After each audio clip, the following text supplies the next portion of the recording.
Este é um mapa de densidade populacional dos Estados Unidos, mostrando onde a maioria dos americanos vive atualmente. E se você prestar atenção ao sudeste canto do país, surge um padrão interessante que não se parece com nenhum outro lugar do país. Aqui, do outro lado dos estados da Geórgia, Carolina do Sul e Carolina do Norte, as áreas costeiras são muito escassamente povoadas a ponto de quase parecendo vazio. Em vez disso, a maioria das principais áreas urbanas populosas nesses estados estão localizadas a centenas de quilômetros de distância da costa, nas profundezas de seus interiores, em cidades como Atlanta, Augusta, Columbia, Greenville, Charlotte, Greensboro, Raleigh e Durham. Em contraste, os únicos grandes assentamentos localizados na costa desses estados são Savannah, Charleston e Wilmington. E, no entanto, Charleston nem sequer passa de uma população metropolitana de 900 mil habitantes, enquanto Wilmington e Savannah têm menos de 500 mil habitantes. Apesar de suas localizações aparentemente estratégicas nas costas, nenhuma dessas áreas urbanas costeiras é a maior em seus respectivos estados. Savannah é apenas a terceira maior área metropolitana da Geórgia, atrás das cidades do interior de Atlanta e Augusta. Charleston é a segunda maior metrópole da Carolina do Sul, atrás da cidade interiorana de Colômbia, enquanto Wilmington é apenas a sexta maior metrô na Carolina do Norte, atrás das cidades do interior de Charlotte, Raleigh, Greensboro, Winston-Salem e Durham. Este padrão populacional é incomum, especialmente quando você olha mais adiante em qualquer direção, ao norte ou ao sul desses estados, onde o padrão é completamente invertido. Da Virgínia até o Maine, os maiores centros populacionais estão todos próximos para o litoral, incluindo o corredor nordeste, que vai de Washington, D.C. a Boston. O mais parte densamente povoada de todo o país, com mais de 50 milhões de pessoas. E quase imediatamente ao sul de a Geórgia, dá início aos principais centros populacionais costeiros da Flórida, que vão de Jacksonville a Miami, no leste costa até Tampa e São Petersburgo, na costa do Golfo. Todas elas têm significativamente mais pessoas do que qualquer uma delas, as cidades costeiras da Geórgia ou as Carolinas. Então, isso levanta a questão: por que existe um vazio em densidade populacional ao longo da costa leste dos Estados Unidos, através das Carolinas e da Geórgia, entre as superdensa áreas costeiras no Nordeste e na Flórida? E por que os três maiores aglomerados desses estados do Sudeste de pessoas evitam a costa e se mantêm a centenas de quilômetros de distância dela, no fundo de seus interiores? As respostas, eu descoberto, são muito interessantes e provavelmente muito mais complicados do que você poderia ter pensado a princípio. O Norte. O continente americano, como todos os outros continentes da Terra, pode ser dividido em diferentes províncias fisiológicas, que são áreas com geologia, solos e morfologia específicos que são distintos o suficiente para separá-los dos vizinhos áreas. No leste dos Estados Unidos, a característica geográfica mais dominante que pode ser encontrada são os Apalaches Montanhas, que se estendem pelo interior da costa leste, do centro do Alabama até o norte Geórgia, a fronteira do Tennessee e Carolina do Norte, a fronteira da Virgínia Ocidental com a Virgínia, depois subindo pelo oeste de Maryland, centro da Pensilvânia e noroeste de Nova Jersey, e depois mais adiante, através de Nova York, e através do oeste de Massachusetts, Vermont, Nova Hampshire e Maine, até o Canadá. Das cadeias de montanhas mais antigas do planeta, os Apalaches foram encontrados há cerca de 300 milhões de anos, provavelmente aproximadamente a mesma altura que os imponentes Himalaias têm hoje. Mas centenas de milhões de anos de erosão e forças tectônicas diminuíram drasticamente seu tamanho até seu tamanho forma menor atual. Um processo que também levou à criação de duas províncias fisiográficas atuais entre eles no oceano. A região de Piedmont, que são basicamente o sopé dos Apalaches, onde a paisagem é composta em grande parte por colinas suaves, mas fáceis de atravessar, um topo de rocha dura e o Atlântico plano costeiro, uma paisagem largamente plana, arenosa e frequentemente pantanosa, que tem sido lentamente construída ao longo dos eras pelas grandes quantidades de sedimentos depositados pelos rios que fluem das terras erodidas Apalaches. Ao observar atentamente o mapa dessas regiões, você deve notar que a planície costeira do Atlântico é muito amplo no sul dos estados da Geórgia e das Carolinas, separando as regiões mais altas do Ponte e dos Apalaches da costa por centenas de quilômetros. Mas então, começando na Virgínia, quanto mais ao norte você viaja, mais o plano começa a estreitar-se dramaticamente até a moderna cidade de Nova York e Long Island, onde efetivamente deixa de existir. Na cidade de Nova York, a planície costeira é tão estreita que o sopé da cordilheira conseguiu penetrar na própria cidade no Bronx. Enquanto muito mais ao sul, na Geórgia, o plano costeiro é centenas de quilômetros de largura. Você pode notar essa divergência geográfica na cidade de Nova York quase imediatamente quando viaja norte ou sul. Ao norte da cidade, começando imediatamente em Connecticut e estendendo-se por todo o caminho através do Maine, com exceção de parte do sul de Massachusetts, o Ben Rock se estende diretamente até o litoral em si. Portanto, é rochoso, montanhoso, recortado e sem ilhas de barreira arenosas. Enquanto ao sul de Nova York cidade, incluindo Long Island até a Flórida, ao longo de todo o plano costeiro do Atlântico, as costas são lisas, arenosas, frequentemente cobertas por pântanos e brejos, e são protegidas por ilhas de barreira longas e finas, o que significa que construir cidades costeiras é mais fácil na cidade de Nova York, ao norte, do que no sul. Agora, em quase toda a litoral leste da cidade de Nova York ao sul, através do Alabama, uma linha divide a parte baixa elevada da costa atlântica plano no leste da região mais elevada de Piedmont, no oeste. Através desta linha, a paisagem, e mais importante, é que a elevação muda gradualmente, em vez de repentinamente. Mas à medida que os rios correm para o Atlântico costa dos Montes Apalaches, cruzam esta linha, eles cruzam a rocha dura altamente elevada de o Piemonte e, relativamente falando, mergulham em elevação, formando corredeiras e cachoeiras no processo antes de entrar nos sedimentos mais baixos, planos e arenosos do plano costeiro, onde avançam com mais facilidade o resto do caminho em direção ao mar.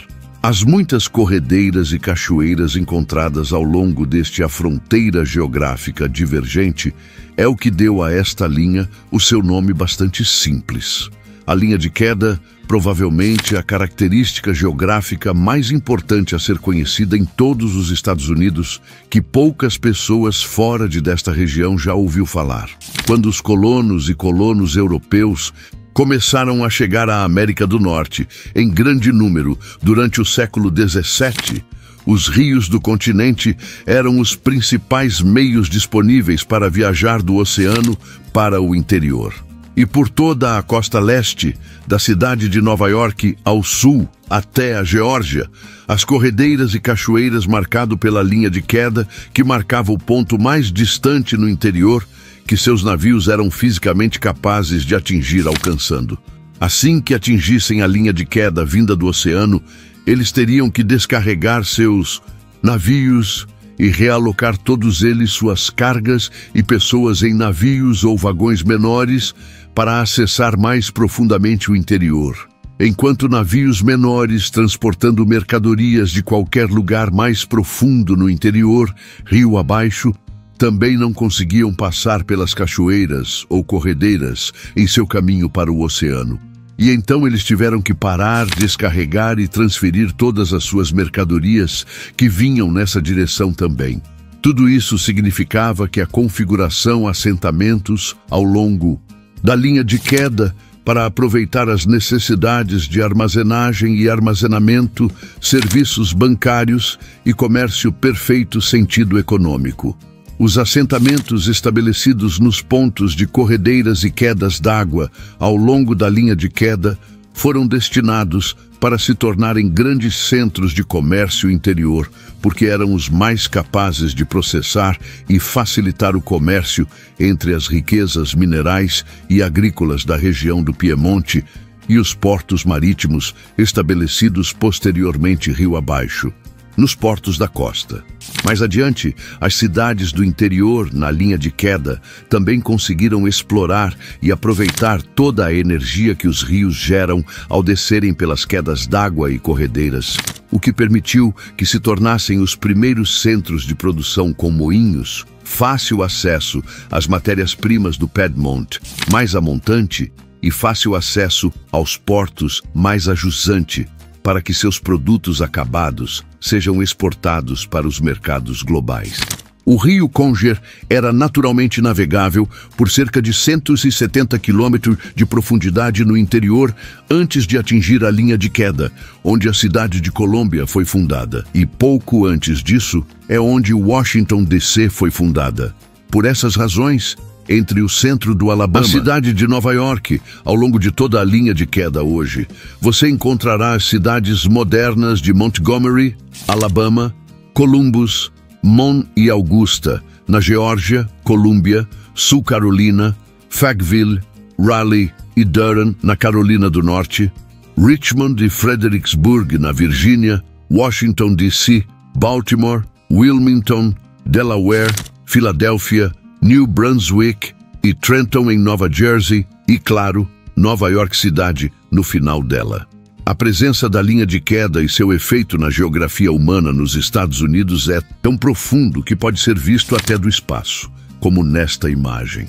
Observe como as fazendas, localizadas a oeste da linha, em a região de Piedmont, é significativamente mais verde do que as fazendas localizadas a leste da linha, na costa atlântica plano. Isso ocorre porque muitos milhões de anos atrás, antes que os Apalaches sofressem erosão dramática, a linha de queda basicamente marcava a extensão do antigo litoral, e o que hoje é o plano costeiro atlântico eram em sua maioria trechos de águas costeiras baixas, que foram lentamente preenchidos com sedimentos depositados e solos arenosos.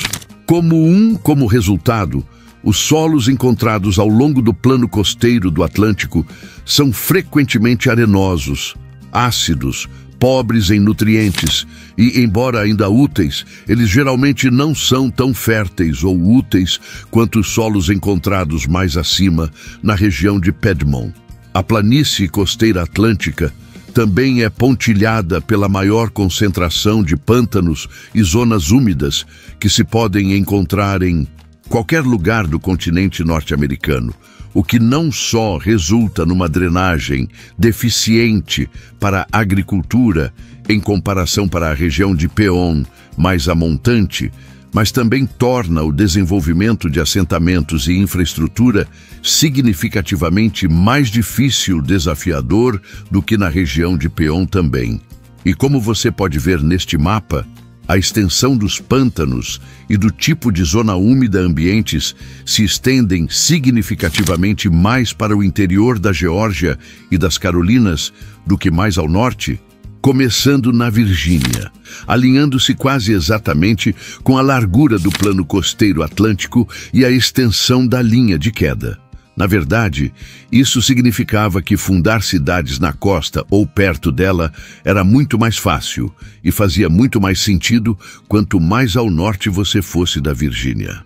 A dificuldade de construção em pântanos e zonas úmidas diminuiu em largura, e à medida que a linha de queda se aproximava da costa em nova cidade de Nova York. Mas o Nordeste e ainda mais ao sul da Flórida também tem portos naturais muito melhores para trabalhar do que as áreas costeiras das Carolinas e da Geórgia. As costas irregulares e rochosas da Nova Inglaterra, além do fim da linha de queda, produziu excelentes portos naturais em Portland, Maine, Boston, Massachusetts e na Baía de Narragansett, em Rhode Island. Mais ao sul, a geografia abençoou a costa leste com um dos maiores portos naturais do planeta na foz dos rios Hudson e East, no porto de Nova York, conectando-se diretamente ao interior através do rio Hudson, que era historicamente navegável até Albany e desde a conclusão do canal Erie em 1825 até os Grandes Lagos, no centro-oeste. Mais adiante ao sul, a Baía de Delaware e o rio Delaware oferecem outro porto fantástico que foi amplamente explorado por Filadélfia. E ainda mais ao sul fica o enorme Chesapeake, um dos maiores corpos d'água protegidos que pode ser encontrado em qualquer lugar do planeta, que também abriga o porto de Hampton Roads, Virginia Beach, em seu sul fim, que, como Nova York, também é um dos maiores portos naturais que podem ser encontrados em qualquer lugar do mundo. É o porto natural mais profundo que pode ser encontrado ao longo de toda a costa leste. E sua localização estratégica, aproximadamente no meio do nada centro da costa leste. E na entrada de Chesapeake significava que sempre teve um enorme potencial para a marinha projeção de poder e a maior base industrial de construção e reparação naval no mundo, bem como onde todas as aeronaves movidas à energia nuclear da América estão sendo construídos atualmente. Mas o porto de Hampton Roads, Virginia Beach, também está estrategicamente bem localizado porque as costas das Carolinas, na Geórgia mais ao sul, são muito menos adequadas para a construção de uma porto gigante. No início, quase imediatamente ao sul de Hampton Roads, estão as margens externas do Norte Carolina. Uma longa série de ilhas de areia movediças que criam o que é indiscutivelmente o litoral mais perigoso para navios no planeta. Desde que os registros começaram aqui há cerca de 500 anos, em 1526, mais de 5.000 navios afundaram nessas águas traiçoeiras ao redor dos Outer Banks. Um número tão grande que rendeu à região um apelido infame, o Cemitério do Atlântico. Na localização do Cabo Hatteras, em Outer Banks, a costa leste toma uma curva repentina e acentuada para o norte, quebrando a direção geralmente nordeste que a costa anteriormente percorre todo o caminho desde a Geórgia. Perto da costa do Cabo Hatteras, onde esta curva geográfica acontece, onde as águas quentes da corrente do Golfo, que fluem da Flórida, colidem com as águas frias do corrente do Labrador, vinda do Canadá, que gera altos níveis de turbulência que levantam muito sedimento. Enquanto isso, a plataforma continental dos Outer Banks é inclinada muito suavemente, o que faz com que a areia das profundezas, as águas, sejam empurradas quase constantemente para a plataforma mais rasa. E para a areia da plataforma mais rasa, são quase constantemente puxados de volta para as águas profundas, criando um ambiente imprevisível e perigoso de bancos de areia e bancos de areia em constante movimento, tornam a navegação por aqui um desafio extremo. Mesmo nos tempos modernos, navios ainda afundam o tempo todo aqui, como um barco de pesca comercial de 30 metros que afundou em 2024 enquanto tentava passar pela própria enseada do Oregon. Uma passagem estreita que foi violentamente rasgada através da Ilha Barreira aqui durante um poderoso furacão em 1846. Primeiro, os furacões. Este é um mapa de furacões, exposição ao risco em todo o território continental dos Estados Unidos. E como você pode ver, a costa do Golfo e a costa sul, Geórgia e as Carolinas, correm um risco muito alto de serem atingidas por eles. Mas, curiosamente, bem onde a Virgínia começa, o risco de Furacões começam a diminuir em todo o Nordeste para o Maine. As águas mais acima, na costa leste, são mais frias e privam os furacões de sua principal fonte de combustível, enquanto as correntes e ventos predominantes tendem a guiar os furacões para o Nordeste, mais profundamente no Atlântico, longe do costa. Além disso, a forma como a linha costeira se curva no Cabo Hatteras, nos Outer Banks da Carolina do Norte, também significa que os furacões que se movem paralelamente à costa a partir do sul começarão a afastar-se da terra em vez de em direção a ela depois de passarem por esta área. Ao longo dos registros que remontam a 1851, as Carolinas juntos foram impactados por 90 furacões que atingiram a costa e a Geórgia por 22. Embora apenas um pouco mais ao norte, a Virgínia foi afetada por apenas 13 deles e Nova York por apenas 15. A Virgínia nunca foi afetada por uma grande categoria de 3 a 5 furacão desde o início dos registros. Enquanto a Carolina do Norte foi atingida por 7 deles, a Carolina do Sul por 5 e a Geórgia por 3. As Carolinas, na Geórgia, não são tão expostas a furacões perigosos quanto a Flórida, mais ao sul.